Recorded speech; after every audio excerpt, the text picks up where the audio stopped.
when we're arguing our point, we're pushing against the other person. And of course, they're going to push back with equal force. And what that means for us psychologically is that we both get younger. We constrict. We have less adequate capacities for communicating with each other. So when I become stressed or tired or sick or not supported, my capacities shrink.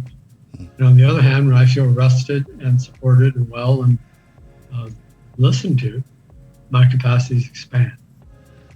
What we want, we assume that we're dealing with adult thought. The truth is we're dealing with kids of different ages operating in adult bodies, doing the very best they can. Sometimes the best they can isn't enough for the situation. But we stand our best chance of, in fact, getting what we need from people when we can operate out of our best capacities as adults, and we can help them operate out of their best capacities. And what's true is we tend to match each other's level of operations. So if I can listen to you first, you're much more likely to listen to me. When I respect you, you're more likely to respect me. We all know that from our common experience. So, having said that, even if I'm in the moment, going back to the question of what we can do, even if in the moment I have the strong need to be right, to argue my point, if some part of me, which is some part of my critical thinking, can step back and say, this isn't working. We're getting stuck.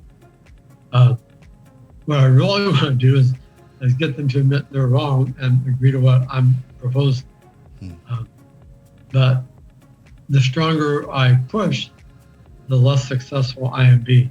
So if some part of me can get that consciousness, and even though I feel like arguing, step back and take a deep breath and do two things. One is,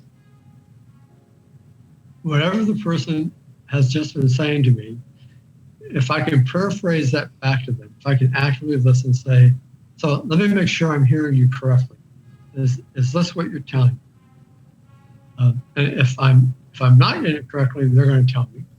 And so we can I keep trying to clarify that till they feel satisfied that I am in fact listening to them now, instead of planning my defense while they're talking.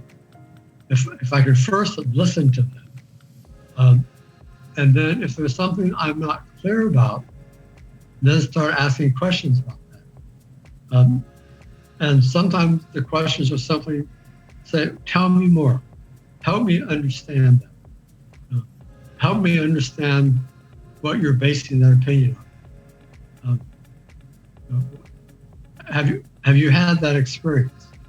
And what we're doing then is that we're shifting from that younger age of argumentatively needing to be right.